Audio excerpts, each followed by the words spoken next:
Wahyu, Selamat siang semuanya. saya manggilnya Pak, Mas atau Bro ini ya, Bro. Boleh, Oke Bro, boleh apa saja. Boleh, boleh. ya. Nah, oke. Ya. Gini Bro, Set, dirimu itu kenapa saya undang gitu ke ini? Artinya kalau mau dibilang yang ini hari pertama saya launching Hot Talks live Instagram. Karena memang dirimu cukup cukup punya nilai untuk menginspirasi terutama para generasi muda gitu ya. Nah, kaitannya dengan apa? Di dalam tema yang saya usung di sini adalah keseharian Anda selama kita kuliah itu kan deso banget, Mas. Deso tenan. Jadi adik-adik, para audiens, Mas Wahyu ini dulu waktu kita kuliah itu bener-bener deso banget. Ya, ngomongnya medok, udah gitu motornya butut, ya. Kalau pakai baju dia orang desa gitu ya, orang kampung. Tapi dia nggak pernah malu dikatakan. Ya, beda ada teman-teman yang ngekos yang dari Jakarta, yang dari Surabaya, dari apa. Ini nggak jauh-jauh di Jogja, cuma ya di kampung. Tapi akhirnya dia bisa membuktikan pada saat di akhir-akhir kita kuliah, saya nggak tahu waktu itu dia arahnya mau kemana. Ternyata dia memang sudah berjuang sejak awal itu harus masuk bekerja di. Nah, apa yang terjadi? Atau saya sudah lulus, sudah pisah sendiri-sendiri. Tiba-tiba saya dapat kartu apa ya? Apa Mas? kartu pos. Kartu pos. Iya. Dari Venice, Italia. Siapa ini? Ternyata dari dia. Luar biasa. Oke, langsung aja Mas Wahyu. Sedikit saya sampaikan bahwa teman-teman Mas Wahyu ini Wahyu Indro Widodo sejak lulus kuliah langsung masuk di Holland American Line, ya Mas ya? Betul. Holland American Line itu sebuah cruise ya, kapal pesiar. Kapalnya banyak ya Mas ya? Sekarang ini ada 17 kapal. Oke. Nah, lulus langsung masuk, apa posisi pertama Mas? Saya mungkin nanti lebih detail akan saya ceritakan. Kalau dulu masuk saya posisinya adalah pembantu asis dari waiter. Susah ya bayangkan ya. Jadi waiter, pembantu dari pembantu. Waiter. Jadi kalau di kapal itu ada namanya steward namanya, atau waiter itu punya pembantu, punya asisten. Nah, asisten itu punya pembantu. Saya. Pembantu lagi. Nah, itu Bang. Oke. Nah, gitu. Oke. Sebetulnya saya harus mengawali dari ini, teman-teman sudah cukup lumayan nih, udah. Ya. Nah, kita banyak tahu tentang melalui internet, melalui Google tentang proses cara melamar kerja di sebuah institusi kapal pesiar. Kita udah tahu tuh, ya kan, cara syaratnya, kemudian TOEFL-nya harus sekian, misalnya semua sudah tahu. Tapi yang ingin kami dengar adalah apa yang kemudian Mas Wahyu itu alami sendiri, kemudian bisa lihat sendiri di luar dari apa yang ditulis di media segala macam mengenai syarat-syarat, mengenai yang bisa berpengaruh terhadap diterima atau tidaknya seseorang melamar di kapal pesiar. Gitu, Mas. Jadi di luar dari syarat-syarat yang tertulis. Gitu. Oke. Apakah attitude, apakah nggak boleh batuk atau apa misalnya gitu ya. Karena faktanya Mas Wahyu sudah akhirnya berhasil masuk. Gitu. Mungkin melihat menemukan gitu ya, yang lebih spesifik, lebih personal yang bisa Mas sharing gitu bagi teman-teman. Barangkali di sini banyak cewek gitu ya, mungkin pacarnya mau ke kapal pesiar atau dia sendiri, mungkin juga teman-teman yang sekarang hadir di forum ini pengen tahu gitu Mas. Kira-kira yang pertama kita bicaranya mengenai syarat Mas Wahyu sendiri dan apa yang ditemukan yang dapat mempengaruhi diterima atau tidaknya seseorang. Monggo Mas. Oke. Mungkin kalau bisa saya simpulkan adalah dari awal pertanyaannya apa yang mendorong karena ini sifatnya adalah pengalaman sharing. Oh iya, saya lupa. Pertama-tama saya harus menyapa dulu dong semuanya. Halo teman-teman, terutama mahasiswa. Sorry, gua nggak mahasiswa AMTA, baik mahasiswa saya atau mahasiswanya Pak Nizar atau mahasiswanya Pak Tirta ada di situ atau mahasiswa yang lain, selamat datang. Saya kebetulan diundang oleh Pak Nizar ini, terutama saya sanggup adalah untuk menceritakan pengalaman, bukan menceritakan saya. Karena kalau saya ceritakan ya pasti mengenai tentang bagaimana sebuah desa, bagaimana sebuah kampung, nah pasti membosankan. Jadi pengalaman saja, bagaimana saya bisa naik kapal, pengalaman pahit, pengalaman manis, atau setengah getir, atau dan lain-lain. Nah, oke, saya akan mulai dengan pertanyaan Mas Nizar tadi. Oh ya, satu lagi. Kalau orang Jawa itu biasanya akan bilang, tunggal guru ojo ganggu, tunggal konco ojo ngudo. Jadi yang teman-teman saya yang pernah naik kapal, barangkali yang ada di pemirsa di sini, kalau ada hal yang kurang berkenan atau nggak pas, tolong dibenarkan. Yang tunggal guru, ojo ganggu. Nah, oke, saya lanjut. Satu guru, satu ilmu, saling ganggu, gitu ya Mas. Betul sekali. Nah, apa yang soalnya ini kayaknya ada Joko Kopet kayaknya deh. Dia karena dia hanya bisa melihat tanpa bisa ngomong, dia hanya bisa nulis. Oke, baik. Oke, lanjut. Oke. Apa yang mendorong saya untuk bekerja di kapal pesiar? Oke. Saya akan flashback ke in the past ya. Yang mendorong saya, terutama itu kalau saya boleh simpulkan itu adalah combination of curiosity, obsession, eagerness, and ambition.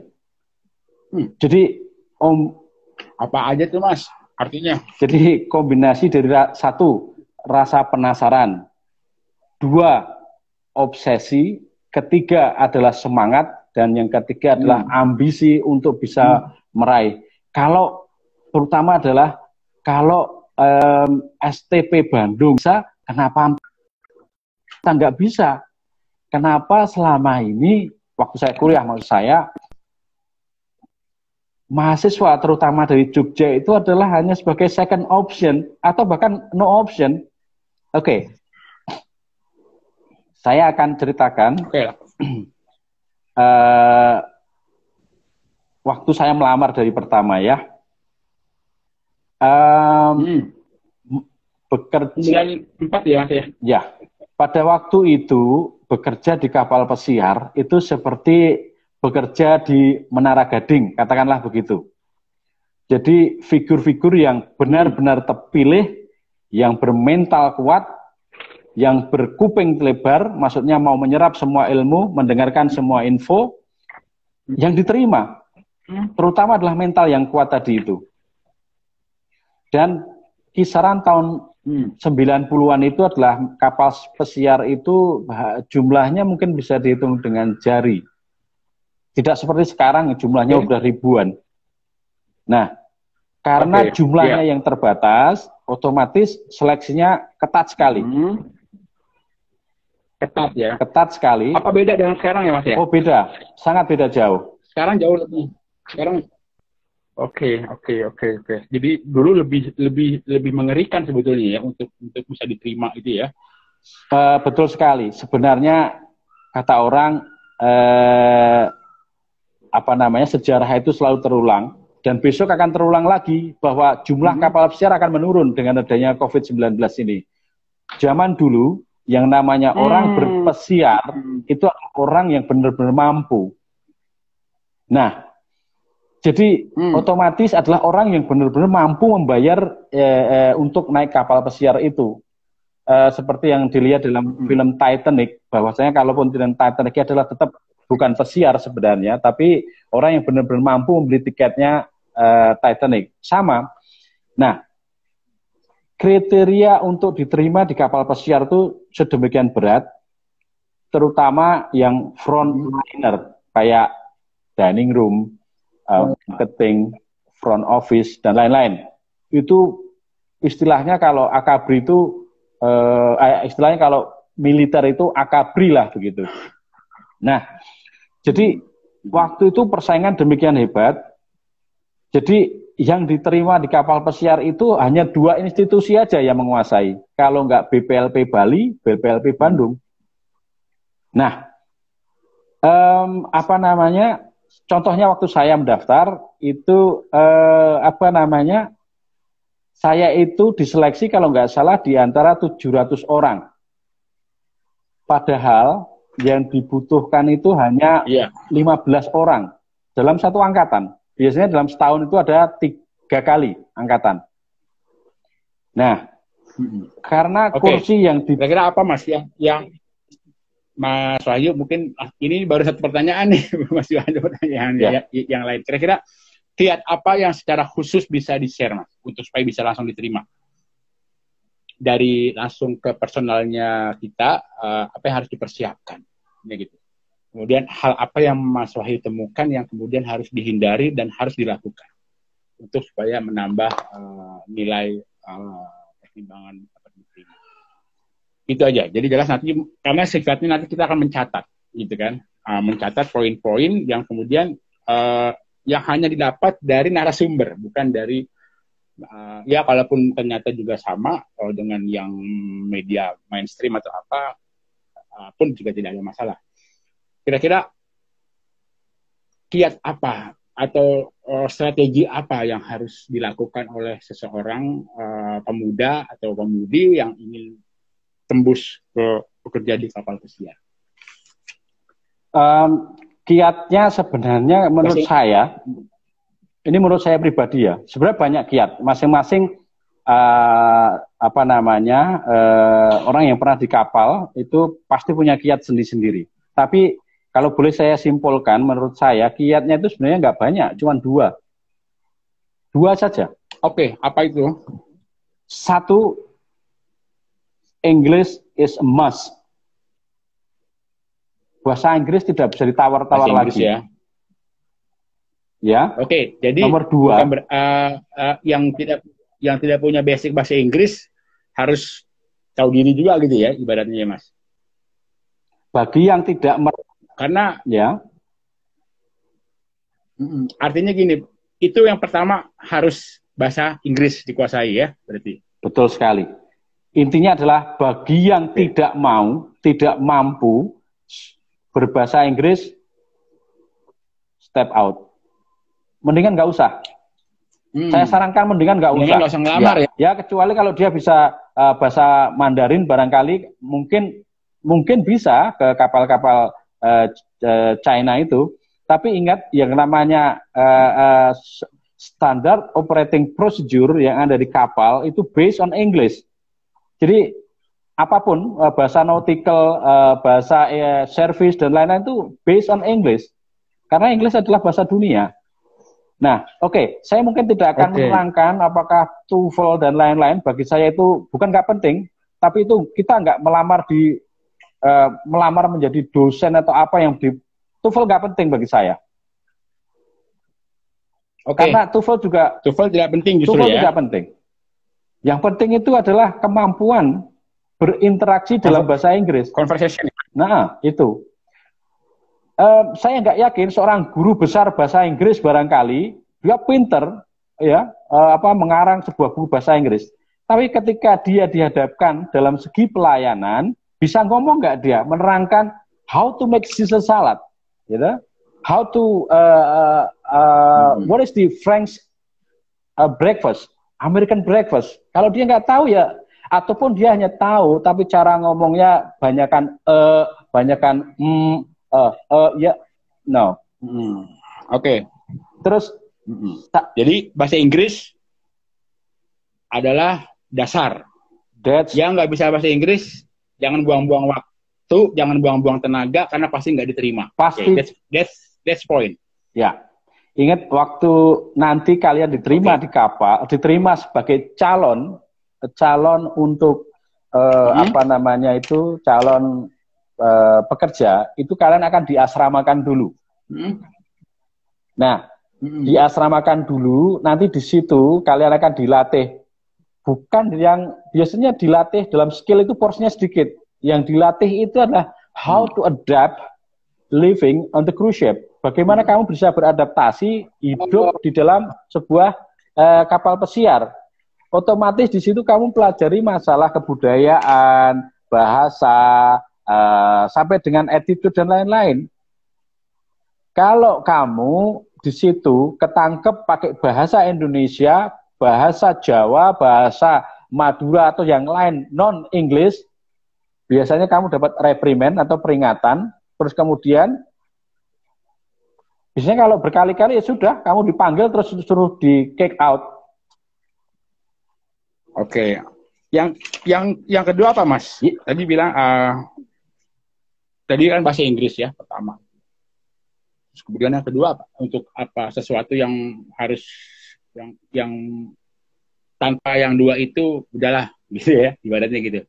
Tadi bahasa Inggris satu, English ya. Selanjutnya apa? Mental. Yang kedua apa? Betul sekali. No give up, never surrender. Itu mentalnya. Oke. Kalau kamu dikit-dikit. Jadi yang nomor dua mental ya? Ya, mental. No give up, never surrender. Kalau kamu dikit-dikit merasa capek atau waduh gimana ya, terus udahlah agak gini nggak apa-apa gitu nggak apa, no. Mendingan kalau kamu masih punya bermental anak mama, mendingan nggak usah deh. Nah, oke. Mendingan nggak usah, saya sarankan. Ini barangkali ke selanjutnya, Mas, barangkali saya malah nggak ini catatan saya. Kita bahas tentang bagaimana kemudian apa yang seberat apa sih gitu loh. Dan sebahagia apa. Gitu loh. Orang bekerja di kapal ini. Karena tadi saya agak ada yang menarik bahwa tadi ternyata perlu diasramakan dulu. Ya ibarat kata ternyata bukan dilatih terkait dengan skill. Ternyata bukan terkait dengan dikursuskan gitu, tentang bahasa tentang apa, tapi terkait dengan beradaptasi terhadap kehidupan di atas laut. Nah, ini yang terus bentuk teori maupun prakteknya seperti apa, Mas, pada saat diasramakan dulu sebelum berangkat itu. Terkait dengan living on the ship ya, guys. Oke, tadi masalah skill memang, jadi tapi porsinya itu agak berimbang. Jadi tidak di asrama itu bukan berarti setiap hari untuk mungkin yang bagian koki terus diajari memasak terus, enggak, bagian waiter diajari caranya servis terus, enggak. Maksudnya adalah di situ ada quote and quote mata kuliah yang mengajarkan tentang how to adapt. Bahkan ada mata kuliah sendiri yang katakanlah menonton film, terus dia disuruh mengartikan tadi subjek tentang film itu apa pelajaran yang bisa diambil dan lain-lain. In English. Ya. So itu tadi. Termasuk ini ya, bagaimana cara menghadapi gelombang, bagaimana cara menghadapi kapal bocor gitu ya. Jadi yang semua yang berhubungan dengan kehidupan di kapal kan, otomatis kan. Ya. Jadi tapi juga tidak harus bisa berenang ya, Mas ya? Enggak harus bisa berenang. Enggak kan? Enggak. Paling tidak saya kalau begitu ya. Tapi ingat di kapal itu kita mempelajari yang penting survival at sea, atau istilahnya hal yang terkecil seperti lifeboat drill atau latihan penyelamatan kapal. Di situ juga nanti setiap kali, bahkan setiap minggu, walaupun dia sudah hampir 100 tahun hidup di kapal, tetap setiap hari harus ikut latihan penyelamatan kapal. Oke. Ya, selanjutnya, Mas. Barangkali nanti terkadang orang kalau mau melakukan sesuatu itu dia yang harus diketahui adalah yang pahitnya dulu kan gitu. Yang pahitnya dulu, sehingga nanti sepahit apapun yang dia dapat, dia terima, dia sudah nggak kaget. Ya. Oke. Bayangan anak-anak muda sekarang ini, ya, kalau milenial mau bekerja di kapal itu kan langsung yang dipikirkan kan enaknya aja, uangnya banyak, ya kan, mungkin bisa sambil kenalan sama cewek-cewek cantik-cantik, bule, apa segala. Ada porsinya itu nanti saya ceritakan. Nanti. Ya, langsung dikemas aja. Waktu kita nanti setelah ini akan kita bagi dengan kita lihat chattingnya para audiens. Dari situlah kemudian kita akan merespon, Mas Wahyu akan merespon. Oke. 20 tahun. Dari 20 tahun itu saya hanya minta satu saja hal yang paling menyakitkan, yang paling memberatkan, yang paling tidak enak. Ya, pada satu momen. Oke. Monggo, Mas. Yang paling tidak mengenakan, yang paling menyakitkan, yang paling membuat saya down sekali adalah peristiwa 9/11 2001. Pada saat menara WTC di New York itu dibom oleh teroris. Saya ada di underground, ada di Manhattan, tepatnya saya nginapnya di hotel Marriott waktu itu. Nah, ceritanya waktu itu saya sedang di New York, saya sedang perjalanan menuju ke ke Maryland. Waktu itu saya sedang melamar. Maksudnya saya mengajukan lamaran ke namanya Borough Manhattan Community College. Jadi waktu itu saya tahun 2001 saya diterima itu kuliah di New York dengan jaminan orang tua asuh saya. Intinya begitu. Tapi saya terimbas oleh itu. Bahkan sentimen agama demikian kuat waktu itu sehingga saya terpaksa harus diungsikan di kota kecil namanya Islip. Jadi kalau sekarang ini terkenal dengan istilah isolasi mandiri, saya telah melakukan isolasi mandiri 20 tahun yang lalu di New York. Sendiri saya di rumah. Nah, gara-gara sentimen agama demikian kuat. Nah, sampai-sampai saya itu mau menyumbang darah karena darah saya O resus negatif. Jadi mungkin semua udah tahu yang namanya darah O itu bisa menyumbang untuk ke semua darah. Katakanlah begitu. Nah, terus kemudian saya itu mau menyumbang darah karena korban daripada peristiwa itu kebanyakan orang-orang kulit hitam, orang-orang negro, rata-rata mereka sama dengan Indonesia. Mereka berdarah O. Tapi nggak bisa. Jadi pada saat itu ya, pada saat 9/11 itu ya kejadiannya ya. Ya. Nah, di situ benar-benar. Nah, sekarang ini Mas, barangkali mungkin lebih spesifik terhadap job di kapal. Yang ingin yang ingin teman-teman dengar perlakuan atau mungkin tentang kehidupan bekerja di kapal ya dengan berbagai macam teman sekerja, berbagai macam negara, berbagai macam kulit, berbagai macam karakter segala macam. Itu kemudian sejauh mana kemudian perlakuan antara bos bawahan yang kemudian kita tahu mereka adalah orang-orang dari berbagai macam karakter negara dan seperti apa yang kemudian yang pernah membuat Mas Wahyu itu merasa ini nggak gue banget ya kalau kayak gini nih, gitu loh. Kalau kayak gini gue artinya lebih kepada teknis pekerjaan, kemudian hubungan pekerjaan semua yang berhubungan dengan kapal itu sendiri. Apa yang paling tidak mengenakan?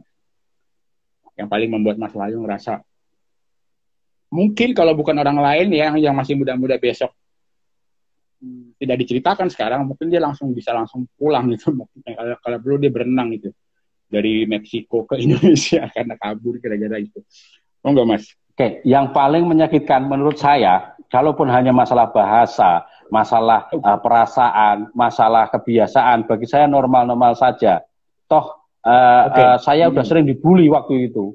Gitu, saya itu udah kalau masalah dibully itu udah kenyang. Jadi kalaupun membully pakai bahasa Arab pun saya terima. Tapi intilah yang paling saya menyakitkan bagi saya itu adalah namanya mental inferior dari orang-orang kita. Itu sangat menyakitkan sekali. Kenapa gitu? Justru malah dari orang-orang kita sendiri. Nggak usah jauh-jauh. Memang penyakit itu dibawa. Penyakit itu dibawa. Coba sekali kamu nengok aja ke sekitarmu. Sorry, ini yang nontonnya orang Indonesia semua. Saya nggak apa-apa.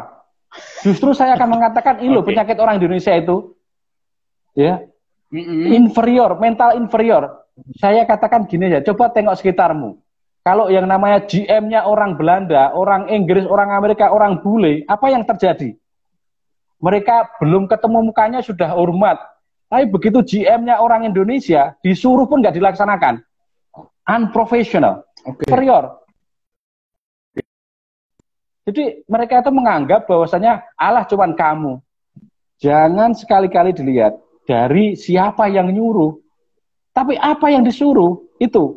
Jadi gini, saya merangkak dari bawah, dari pembantu waiter sampai asisten culinary operation manager, atau kalau di bahasa Indonesia seperti player. Last position ya.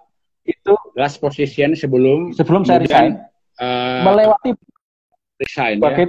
Sebagai apa Mas? Pelan-pelan. Sebagai apa Mas? Kalau di kapal istilahnya asisten culinary operation manager. Tapi kalau diartikan bahasa Indonesia ya deputy food and beverage director, katakanlah begitu. Nah, tahapan-tahapan saya lakukan. Mas Ayu, sebentar saya potong. Karena kita ini kan online ya atau apa, jadi bicaranya agak lebih pelan. Biar teman-teman dengar, ini lebih jernih. Ya. Silakan. Kalau tadi saya ngomong mental inferior bangsa Indonesia itu berpengaruh terhadap ketidaksukaan saya, lack of ability saya di sana, itu kenapa? Yaitu tadi dukungan dari orang-orang saya. Sampai sekarang itu belum ada yang namanya, katakanlah di darat disebut dengan general manager, atau di sana disebut dengan hotel director. Orang kita belum ada. Bahkan posisi, karena kenapa? Tidak ada dukungan dari orang-orang sekitar kita. Bahkan dalam lingkungan sekecil kayak gitu, orang-orang Indonesia itu cenderung susah diatur. Cenderung dia menang sendiri. Jadi, Mas. Jadi, posisi Mas Wahyu kalau dilihat dari teman-teman Indonesia yang bekerja di kapal pesiar itu sudah termasuk langka nggak, atau memang posisi terakhir ya sebagai deputi direktur kulineri itu orang-orang Indonesia banyak yang sudah pada posisi itu atau? Posisi saya kalau di darat saya nggak tahu perpadanannya, yang jelas saat saya resign itu jumlah karyawan di Holland America Line yang dari Indonesia itu ada 15.000. Nah, posisi saya itu hanya ada 2. Saya dan teman saya. Hanya ada 2. Nah, terus kemudian kalau disari persamaannya mungkin nggak akan sama, karena membawai lain sekali daripada di darat. Maksudnya gini, hotel itu tidak membawai yang namanya contoh ya, yang sangat ini namanya konsesioner. Konsesioner itu meliputi ada kasino, ada shop, toko-toko, ada salon, ada internet cafe dan lain-lain. Kalau di hotel, maksudnya di kapal, itu tugas daripada seorang hotel director, gitu. Mas. Selanjutnya teman-teman audiens ya, silahkan sekarang saya akan lihat siapa yang mengajukan pertanyaan ya. Dua kok gini ya. Tiga pertanyaan saya langsung akan tulis, dan 3 itu mendapatkan bingkisan coklat dari Mas Wahyu. Nah, nanti coklatnya itu apa, dari mana, segala macam Mas Wahyu akan menjelaskan setelah ini.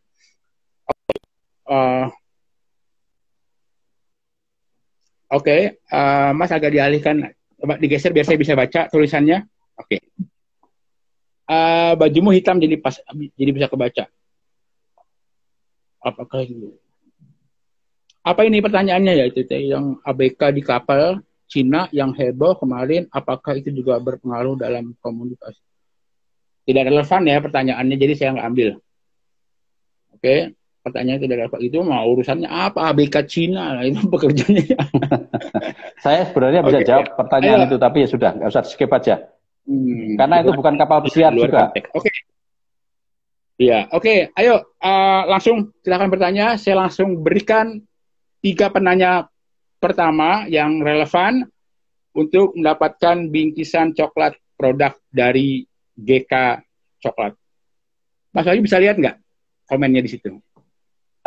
Bisa lihat. Tapi yang terakhir itu masalah ABK Cina itu. Iya, oke.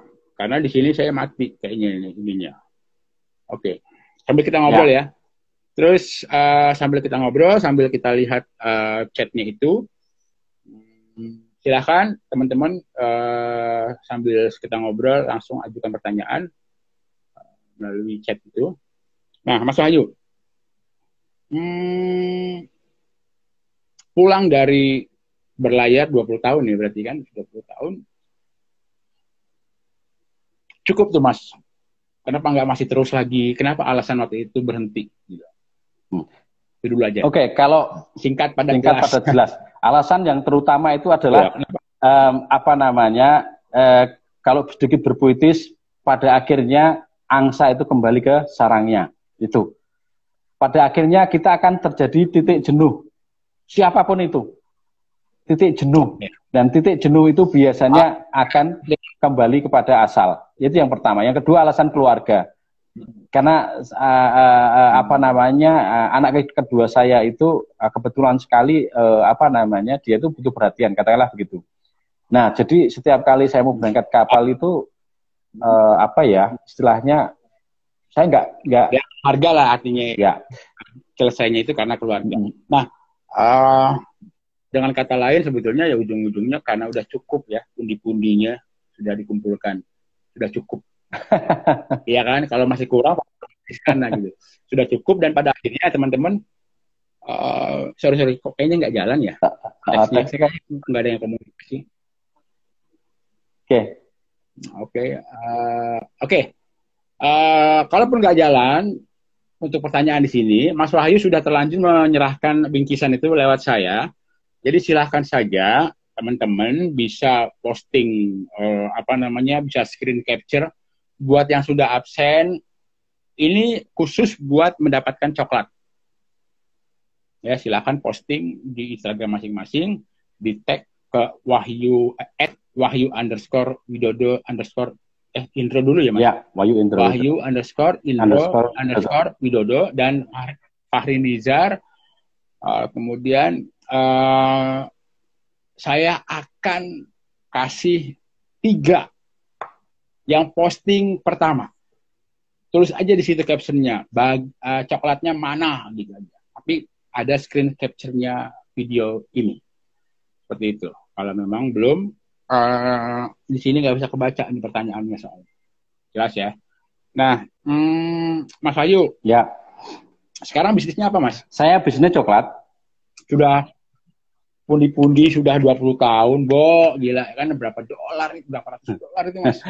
Kan? Sebenarnya gajinya dolar segala macam. Sebenarnya saya menghindari untuk ditanya masalah materi, karena kalau orang Jawa bilang wang sinawang, jadi setiap orang itu punya pandangan sendiri-sendiri. Tapi yang jelas gini aja, mungkin punya audiens yang pengen tanya, berapa sih pendapatannya seorang waiter di kapal?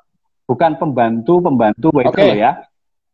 Nah, gini aja, staff gitu ya. Kalau seorang waiter di Hotel Tasnim atau di hotel katakanlah di Royal Ambarukmo, itu katakanlah dia dapat UMR Jogja itu sekitar 2,45 kalau nggak salah. Nah, dia dapat UMR Jogja. Nah, kalau kerja di kapal pesiar kalikan 10 saja. Nah, ketemu kan uangnya?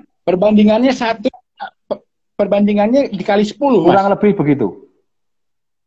Kurang lebih. Jadi kalau di sini UMR kita itu 2.800.000 perak Berarti 20 juta itu staff. Sebulan ya, bisa. Ya, jadi artinya cuma seorang waiter bekerja di kapal, gajinya 20 juta. Ya, oke. Bisa. Hello, GM di Jogja, kalah sama waiter-waiternya yang kerja di kapal. Oke. Mas,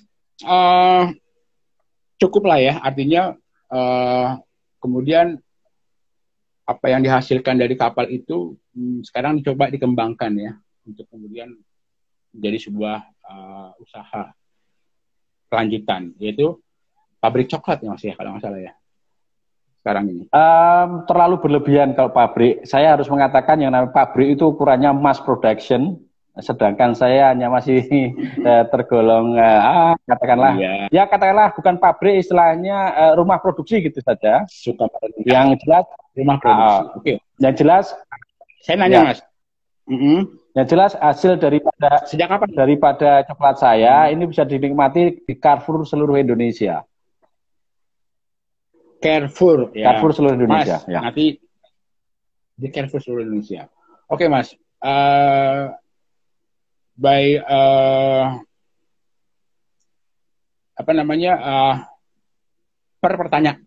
Pertanyaan gitu, intinya gitu ya, tinggal dijawab. Nama mereknya apa Mas? GK Coklat. Coklatnya. GK Coklat. GK. Ya. Oke. GK. Apa itu Mas singkatannya?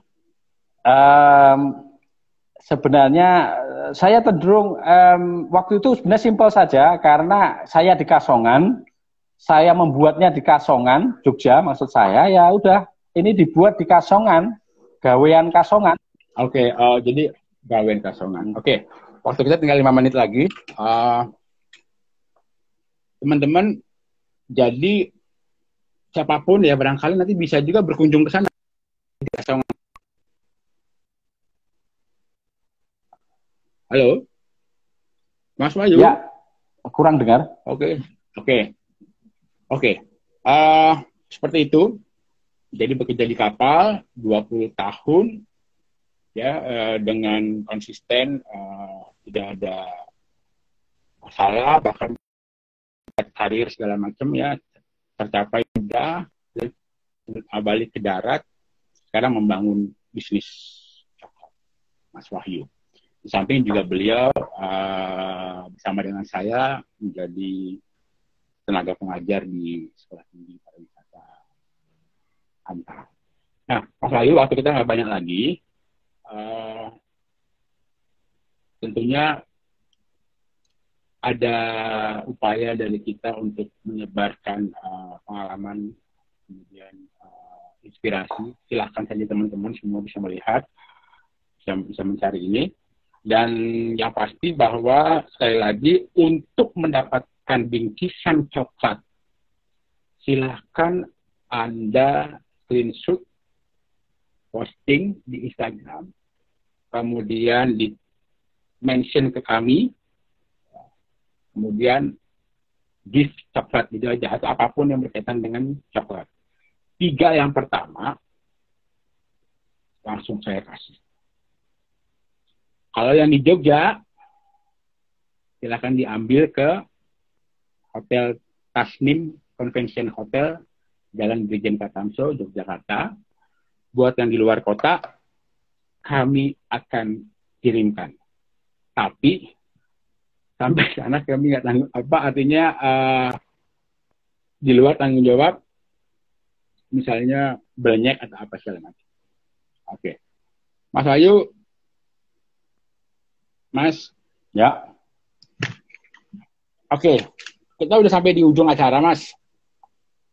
Silakan, Mas, sampaikan GK Coklat tentang usahanya yang sekarang, Mas. Ya.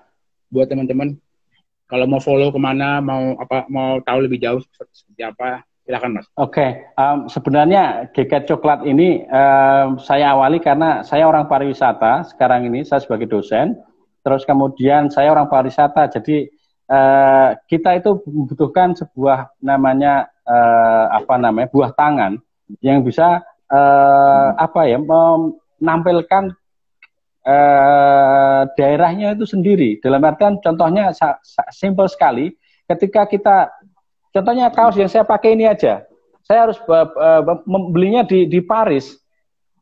Nah, jadi kenapa Jogja tidak ada yang namanya oleh-oleh khas Jogja?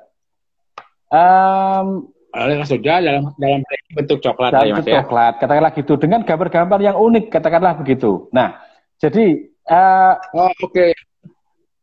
Jadi intinya saya coklat yang dikemas pariwisata, katakanlah begitu.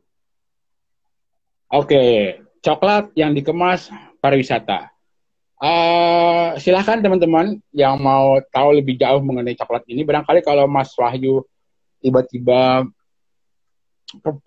produksinya booming gitu ya, nah silahkan deh tuh teman-teman, silahkan bisa merapat, terutama yang kaitannya dengan kuliner pastry ya, bisa belajar coklat sama Mas Wahyu. Saya dengar buka kelas ya Mas ya, kelas untuk kursus. Nanti mungkin akan diinfo langsung oleh Mas Wahyu ya, terutama bagi teman-teman mahasiswa yang memang cenderung ingin berkarir di bidang pastry atau menjadi coklat maker, apa istilahnya ya, bisa bergabung dengan Mas Wahyu. Ketemunya di Instagramnya sudah ada alamatnya.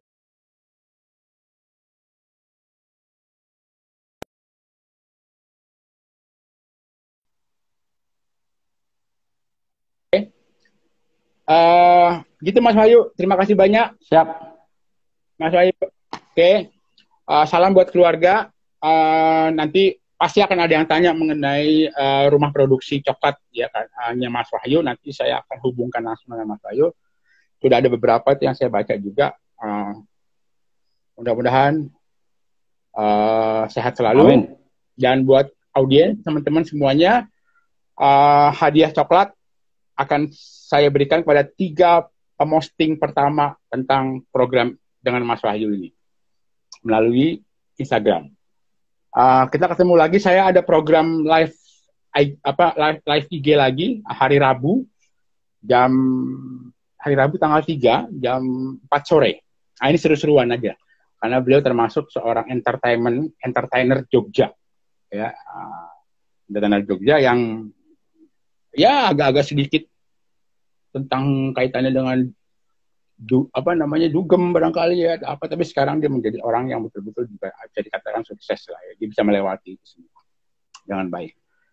Terima kasih Mas Wahyu dan semua yang sudah berpartisipasi. Semoga corona cepat berakhir. Sampai ketemu lagi di sesi berikutnya. Selamat siang. Selamat siang. Terima kasih semuanya. Assalamualaikum. Iya, bye.